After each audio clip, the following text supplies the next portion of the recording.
Mm-mm. Of course, yeah. Yeah, my next thing's at noon, so I'm good.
I made the mistake of mentioning we probably wouldn't get to the activity today, so I think people were like, cool, relay some stuff to show up. It's all right. This means we'll probably end a little early, which is fine, so.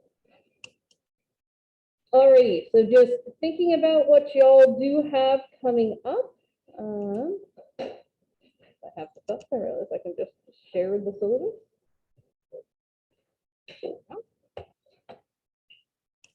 So again, IRB, if you can get it in today, that's great. Just shoot it to me. Choose one group member and shoot it to me via email. I don't need it individually for each group member. And then in terms of what we have coming up, we're gonna start, we'll keep doing intelligence and neuropsych. Monday will be dedicated to actually doing the assessment on each other. So you all are going to do the R bands, which we'll talk about briefly today, on each other. And the version I'm having you all do is the research version. So there's no way you would ever take it in an actual assessment setting. So it won't mess up any scores if you have to do that in the future. Like I can never take a waste and do accurately on it because I just know most of the answers, right? And then after that, we're going to start talking about personality assessments, which are really fun.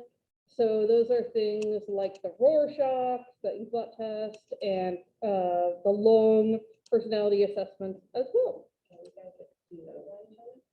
So you'll get to do short versions. Unfortunately, most of those are, you have to pay for the form, you have to pay to get it scored. But I have every version y'all get to do. So. Yeah. I mean, they are really cool. I've never actually been taking the MMPI. It would be cool, interesting to see, you know, like what that would be like for me. Actually, Jack Graham, who was one of my assessment supervisors when I was in grad school, he would take it every year, even though he studied it, just to be like, how's it going now? So I thought that was really interesting. Alrighty, so we're gonna briefly cover this lecture on neuropsych assessment that's posted on Blackboard, etc. for you. And then I have another quick lecture, which Debbie will have seen before, and those of you who will be watching this video later who are in neuropsych will have seen before, that kind of shows you what some of these materials look like. We actually, this is like one area where we don't have a lot of this stuff in our archive, unfortunately, so I don't have the physical stuff to bring in to show you, but I have pictures, so. So in terms of thinking about the morning, about when was neuropsychological assessment a thing? Well, it's pretty ancient, actually. So neuropsychological assessment in general is looking at people's abilities. And by measuring their abilities, you essentially figure out whether there might be something not going well in their brain. So, you know, if they are having a hard time on tasks of memory, then you know they might be having issues with the memory parts of their brain.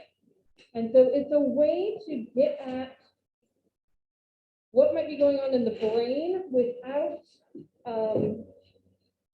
essentially without cutting someone's brain open while they're alive, right?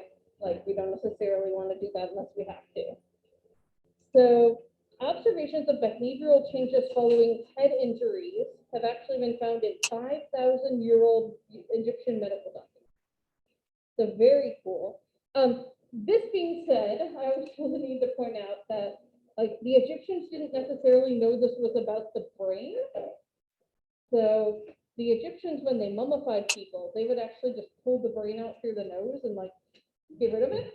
And even though they preserved all the other organs, they thought, like, what's up here? We don't know.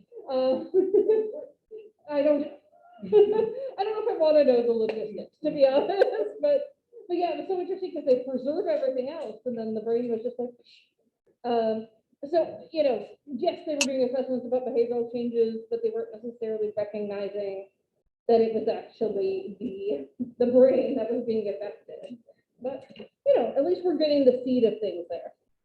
After World War I, we really started to get an interest in brain trauma, and I would say, like, after each World War, we started to get more interest in psychological trauma as well as physical injuries. So we saw a lot of people, you know, who had been hit by debris, near shells, things along those lines. In World War I and World War II, there were also some chemical warfare agents used that could cause some neurological issues, right? So this is where we really started to see, maybe this is something we need to look at. At that time, they called it shell shock for PTSD. They didn't really have a name for, you know, some of these other things that went along with it. In the 1950s, we figured out that the same type of brain injury could actually affect people differently. So, you know, you could get a concussion, and depending on where in your brain, you know, it was affected, did you get the side of the head hit, the front of the head hit, the back of the head, you might have different effects. And also just people have individual differences very slightly in how their brains are organized. So that could also influence it as well. More recently, neurological imaging, brain imaging has added to our knowledge. So we now have the ability to essentially take very fancy x-rays of the brain through a variety of technologies. And by combining that with this type of assessment of, like, okay, they have this deficit, let's look at their brain. Oh, in this area of the brain that we know is related to memory, that's where their stroke was, or that's where their tumor is, right? So that really has allowed us to make those connections. But assessment is really still important, this neuropsychological assessment. It helps us to really understand those brain behavior relationships. So what is neuropsychological assessment? So it's used in a variety of ways. The primary way it's used, honestly, at least in the settings I've been in, and I have done neuropsychological assessments in a host of settings, mostly in our training clinic when I was in grad school, but I also did them in several different types of hospital settings, including bedside for spinal cord injury patients. So every time I used one, it was as a diagnostic tool. So what's going on with this person? What's the root of the condition? And the extent of the effect of the brain damage on them. So the root of the condition and the extent of the effects of the brain damage. However, neuropsychologists who are involved in treatment will use these to measure change within an individual's functioning. So cognitive abilities, reaction time, things like that. Also, you can do this in the opposite direction. If you happen to be lucky enough that you did an assessment on someone right before they were in a car accident, you can just compare. And in fact, a lot of, especially D1 universities, for example, are starting to do this on their athletes in contact sports at the beginning of the semester. Yeah. They do that here. Oh, do they? Yeah, Oh. and when I got my concussion here, it was the best solution the first time. They told me they didn't understand how they want to play the first thing. Oh, geez. interesting. So a couple years back, one of my neuropsych groups did their project on like the NFL and TBIs, and there's this article that they gave us to read that was showed that like NFL players actually did better on the test after their injuries, and it was because they were really motivated to get back to playing, right? So it was really interesting. It was like they actually tried the second time. Yeah, another, okay, go ahead. The thing is, like, what if somebody, for instance, get a concussion, but they like fake what's going on, like they're on therapy or something like that? Is there any way you like? Yes, very good question. Let me actually flip over to my other PowerPoint real quick here. Because there is a really good, there are other ways you can do this, like you can put, a lot of times we'll also give people personality tests. And a lot of the personality tests have measures in them that look for things like faking good or faking bad.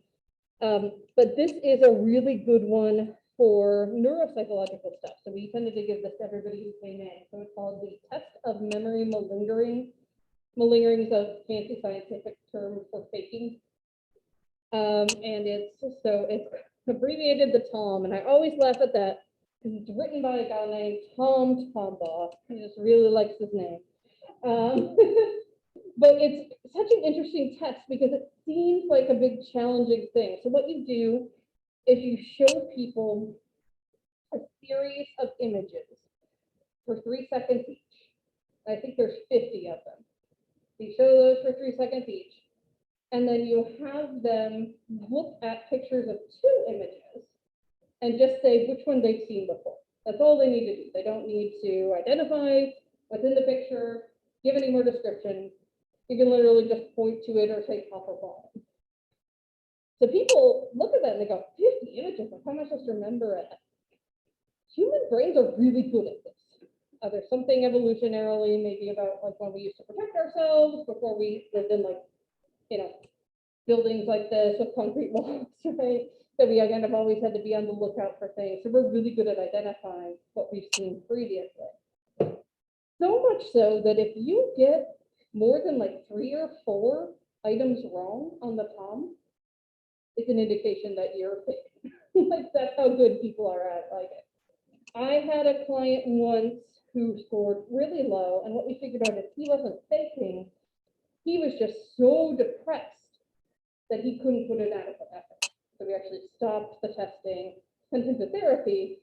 Then like 6 months later, I did the testing when he was able to get proper motivation. But yeah, it is something we need to think about, particularly in cases where maybe it's a lawsuit, right? And there might be financial motivation, things along those lines. Yeah, and it's sad we do have to think about that, right?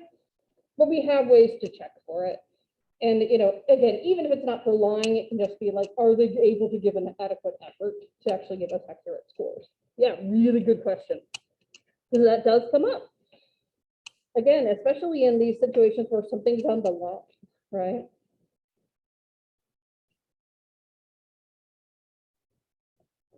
Back up to the top here. All righty. So yeah, like I was mentioning, we do them at the beginning of the season for athletes. My neuropsych supervisor was just starting to do these, like my last year or 2 of grad school. And they tested one of, I think, the basketball players, maybe it was one of the football players. He was tall, regardless. And they like, he finished all the testing and he stood up, and the room they were in was had one of those like old school TVs that were mounted. And he was so tall, he banged his head on it. And they're like, do we do this now? Like, what do we do? He was fine. He didn't actually hit it that hard, but it was just sort of like a funny moment for them. And they rearranged for the best ones after that, obviously. You also might want to compare changes with others in who are, you know, again, not undergoing these issues. So normative samples, people who don't have issues. It can help to provide specific rehabilitation, treatment, and planning guidelines. So by figuring out what exactly is this person deficient in, right, that can help us give them strategies to overcome that. So for example, people with attentional problems or memory problems, we would tend to give them things that will sound really simple, but actually can make a huge difference for people who haven't thought of doing these. Things like Set reminders for yourself on your phone to take your medication. Use a pill organizer so you know if you actually took it or not that day. Things along those lines. And like small things like that can make huge changes in people's lives if they've not been able to kind of get through those things before. For people with ADHD, something like setting aside a place in your house where it's actually like conducive to studying, right? Things along those lines. And it can also be used to provide specific guidelines for educational planning in the schools, so sort of like the achievement tests we've talked about, right? If you think that this kiddo might have a learning disability, ADHD, something like that, you might do more tests to try to figure out what's going on here, what do they need in their individualized education plan? Do they need more time on tests, right? Do they need quiet environment to take tests? Things along those lines. All right, so there are two main approaches to neuropsychological assessment. One is the fixed battery approach, and this involves rigid and standardized administration of a uniform group of instruments. So every time someone comes to see you for, let's say, a memory problem, you give them the exact same things, right? And just boom, this is what I do. So all individuals who need assessment get the same set of tests. So a couple examples here, the Luria, Nebraska Neuropsychological Battery and the Halstead-Wright-Tan Battery. So we're going to talk about the second one in a little bit more detail. So the Halstead-Wright-Tan was developed in the 50s, not surprisingly by a guy named Halstead, and modified by his grad student, Wright-Tan. And there are two versions for children, which is nice if you need to repeat, right? You sort of can overcome those learning effects. And it provides cutoff scores, or what they call the index of impairment, that essentially if you score above or below a certain score, you're considered impaired. They say it discriminates the brain damage from normals. I hate this language, right? But that's what they came up with in the 50s. It's long. It takes 5 to 6 hours to do it. So when you do things like this, you need to make sure you give people breaks, right? Make sure they have like snacks and things like that. And there are 8 core tests, and in your book, it kind of walks through them. Yeah. So with that, even though they give a test, Mhm. it's still factor in. That's a good question. I don't think the Halstead-Wright-Tan does, which is potentially problematic. But even some things like the personality assessments we'll start talking about next week do include measures of them. So yeah, it sort of just assumes that the neuropsychologist will figure out if the person's fatigued and just stop, right? Which you can do. There are like stopping points on these big batteries where you could split it into 2 days, for example. So yeah, you have to use a lot of your clinical skills when you're doing these types of assessments to suss out things like that. And it can be a struggle, to be honest, because people don't like to admit they need a break, right? Yeah, 6 hours. Yeah, it's long, it's long. Here's a problem with the Halstead-Wright-Tan, based on everything we've talked about so far in this semester. It does not adequately provide psychometric information regarding validity, reliability, and norming in its manual. Yeah, not good, right?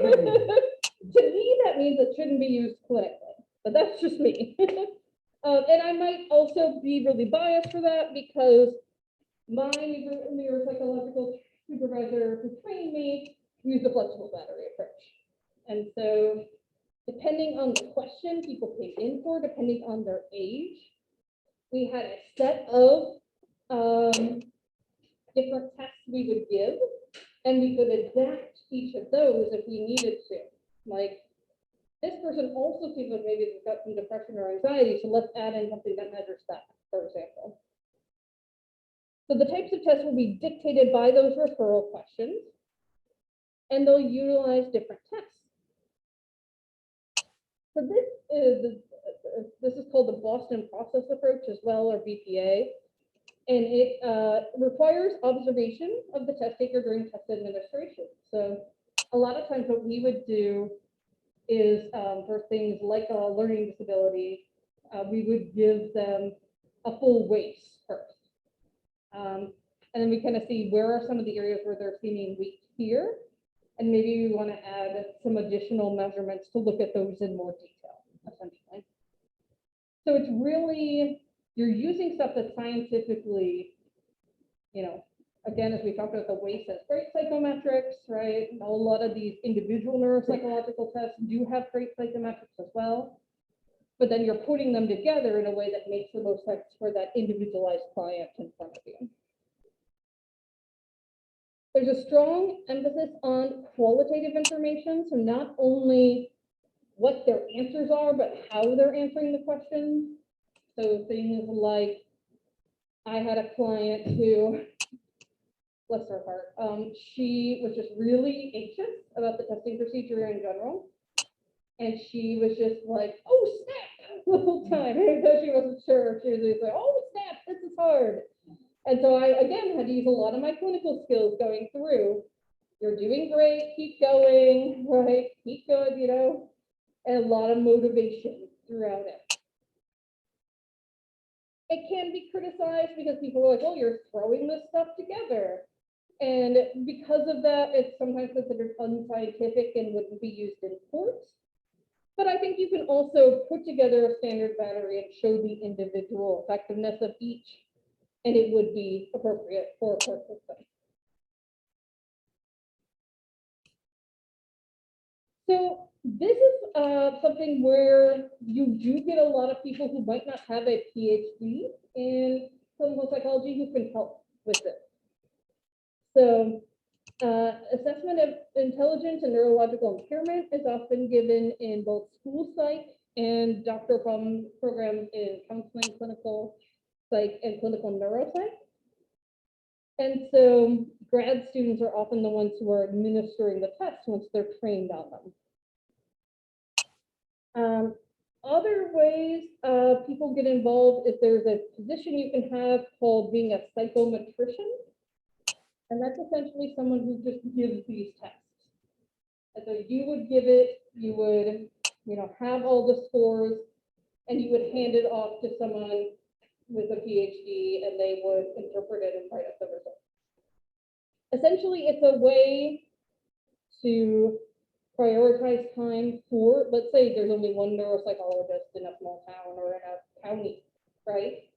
Well, they can only give so many of these, right? But if they have a psychometrician or two, they might be able to be giving more specialized things while their psychometrician are dealing with someone else, giving them a WAIS, right? So this allows for faster access to care and also just opening it up to that. You can get training through workshops or courses. A lot of times people who are hired as psychometricians might get the training through their workplace. And they can provide an array of services. If you don't have that type of training, so for example, there are people who come through like counseling programs, and the program focuses just on doing therapy, and they might never be trained in like how to give a WAIS, right? So then you should know in that case, someone's coming to me, they're talking about maybe some learning disability stuff. I need to refer them to someone who knows what they're doing. A lot of your job when you are a clinician is figuring out when it's not your job, right? It's when you will be practicing outside your scope, right? It'd be kind of similar to if you went to the ER, right, and you came in with a brain injury. Like they'll do the initial assessments and whatnot, right? But then they're going to consult with neurology right away, right? And so, knowing when to refer, knowing things along those lines.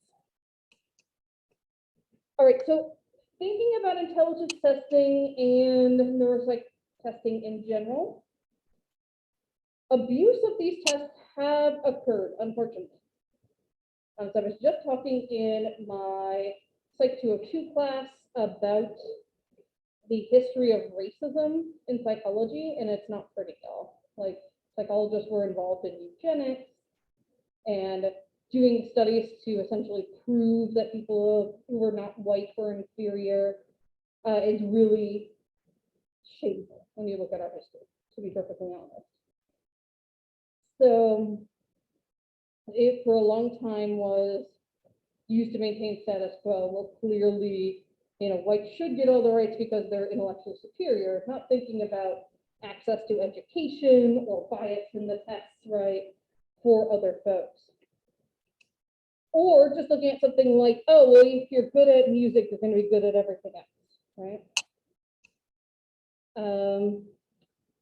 Overclassifications of individuals who are learning disabled. So there was a trend for a long time, and some people I've talked to say this still happens, unfortunately, where like your school would just diagnose you with like ADHD by giving you one questionnaire. And in fact, you should go through these types of rigid assessments to do that, because you can have symptoms that look like ADHD for a whole host of reasons, including depression, including anxiety.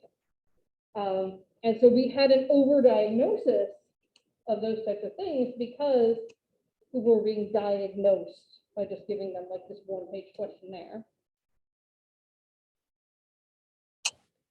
Again, a misguided tool to defend racial differences of ability, and along those lines, a means to differentiate social classes. Okay. Well, of course the rich are wealthier because those poor people are so dumb, right? Well, again, those poor people oftentimes, even till today, but certainly through recent history, didn't get a chance to finish school, right? Had to start working maybe, thinking about people in rural settings, right? Oftentimes they might get through like 5th grade or 8th grade, and then they needed on the farm full time, right? And this happens in other families in urban settings too. Okay, like, your mom just lost her job, we need another income, can you not go to school and go, work a job or two, right? So again, thinking about that versus ideas and biases. So conclusion should be done knowing carefully and wisely that the whole person is involved, right? So thinking about them psychologically, everything that's going on, health issues, right, can influence these types of things. And again, thinking about the societal issues, thinking about what is their experience like. Alrighty, so I'm going to flip back over to our other PowerPoint here so that we can look at some of these assessments. I'm going to start a little lower just because it starts with the WACE, so that you all don't have to have a repeat of what we've already done. Okay. So these are examples of neuropsych tests that measure certain abilities. So we might measure, for example, someone's ability for language. Verbal fluency is an example of this. So sometimes we just want to know, can the person produce speech? Can they produce ideas? So animal naming is just what it sounds like. So give someone 60 seconds to say, name as many animals as you can.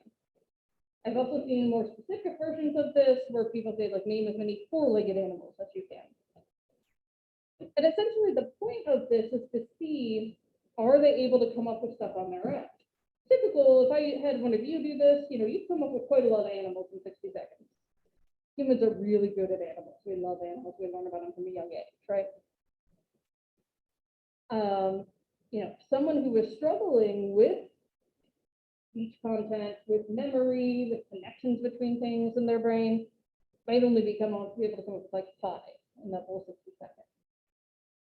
Then there are things like FAS. This is very similar, but now instead of saying name like a group of things, you say, tell me all the words you can think of that start with this letter in 60 seconds.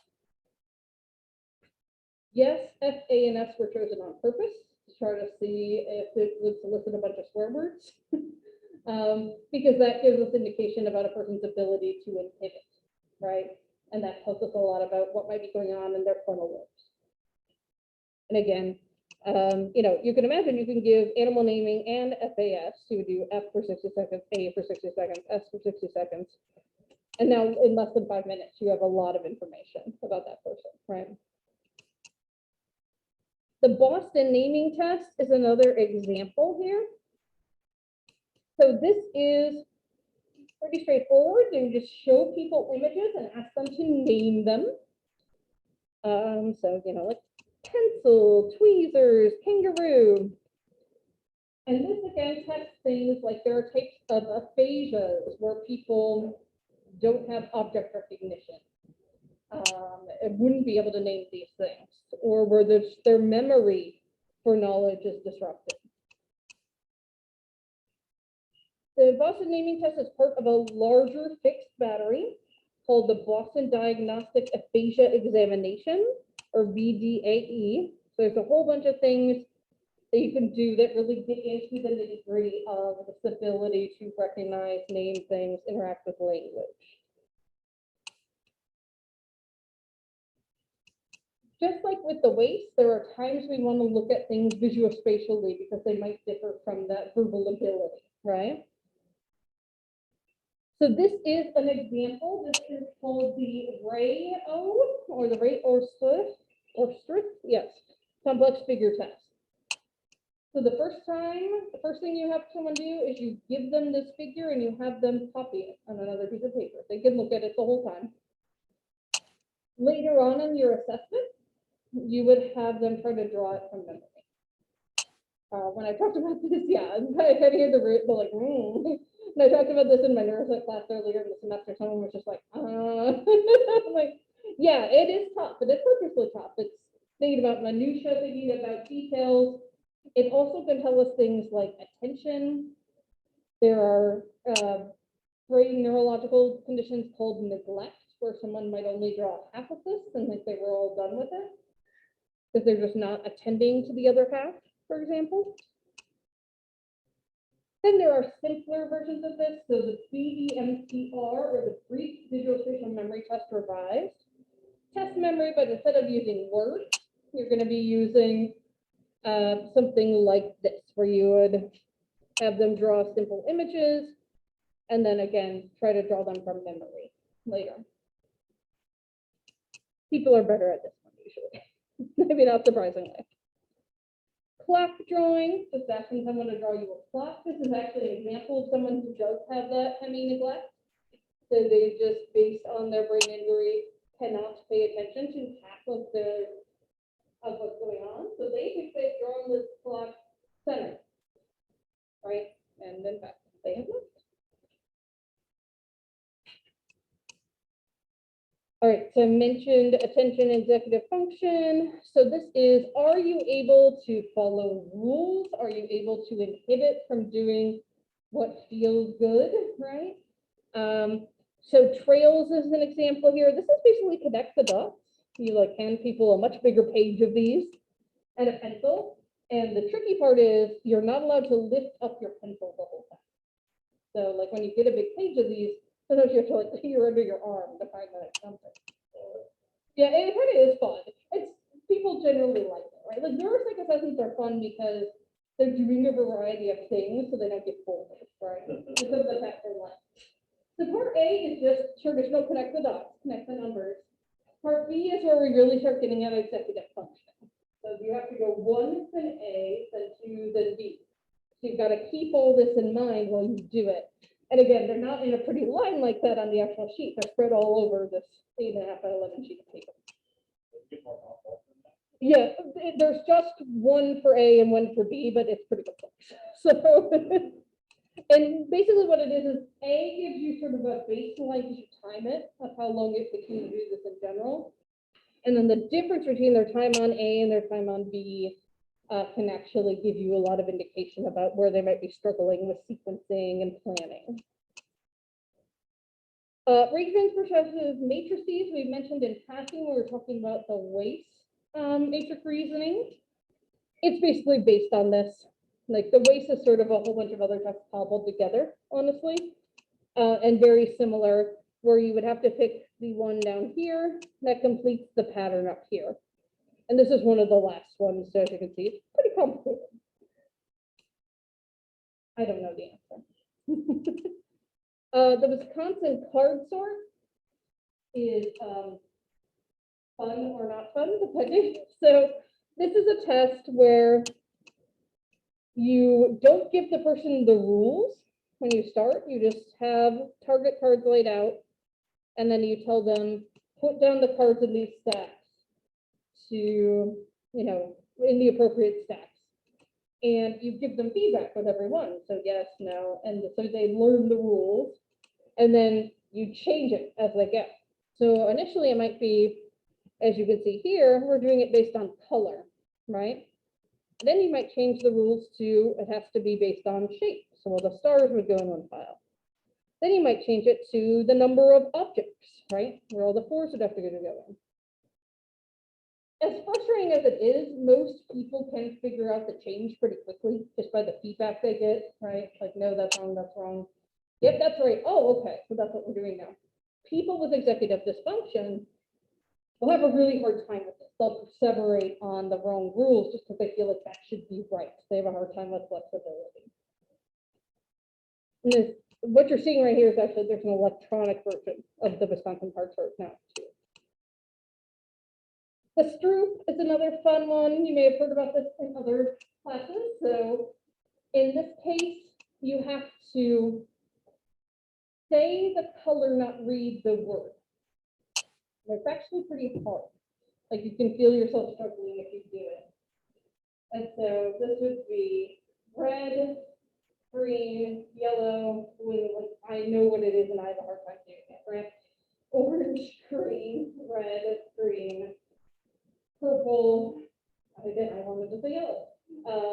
Blue, black, orange, right? Oh, okay.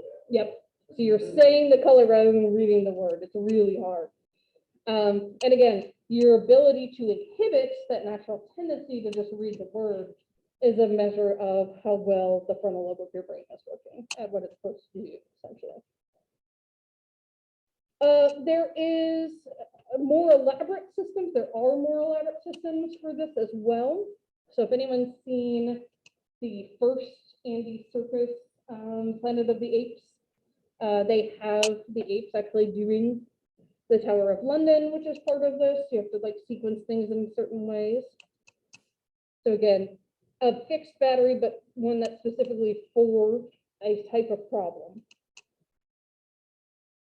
Memory, lots of things you can do there. So wordlessness story memory, you are going to do these on Monday when you give each other the RBANs.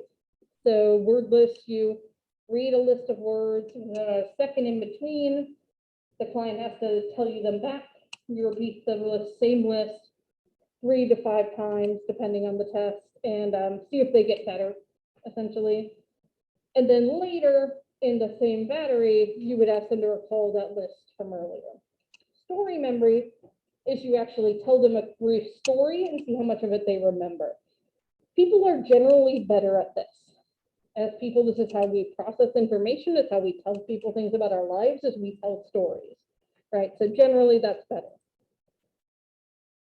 Digit span is you give them these numbers, just like on the waist, they have to repeat them back to you. And again, it gets pretty hard once you get up here.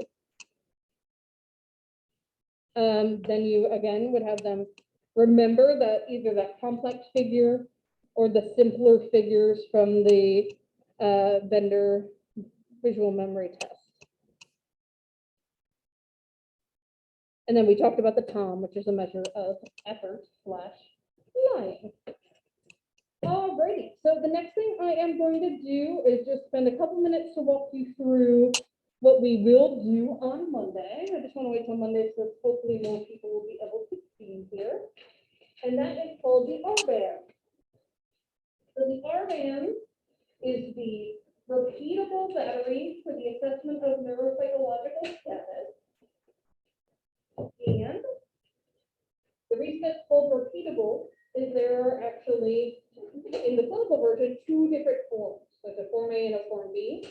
They ask all the same types of questions, but have totally different, like the word list, all the words are different.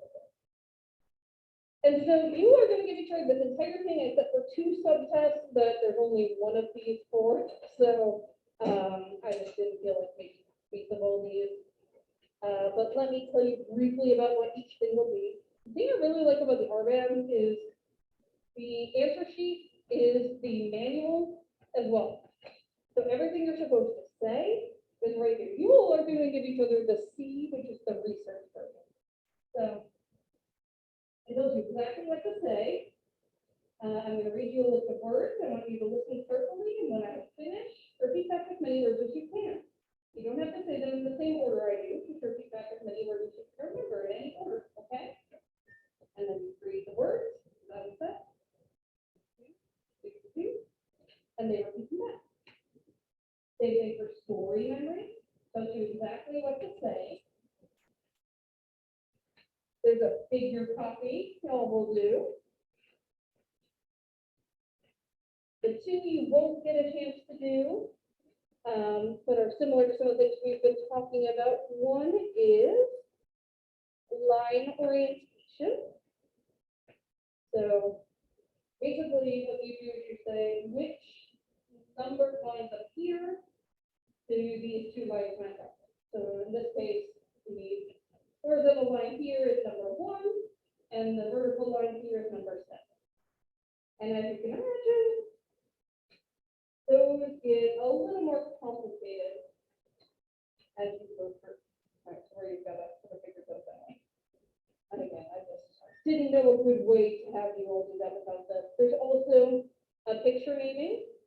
So I think this is the exact picture of a kangaroo from the Boston naming test, right? So it's like a mini Boston naming test, basically. So you won't do those two, but you'll do the rest of the tests on each other. So there is a semantic fluency, just like animal naming, where you have them name something. There's digit spam, like we just went over. So you get to administer that. There's a coding, like digit symbol coding, where you have them copy the figures that match the numbers.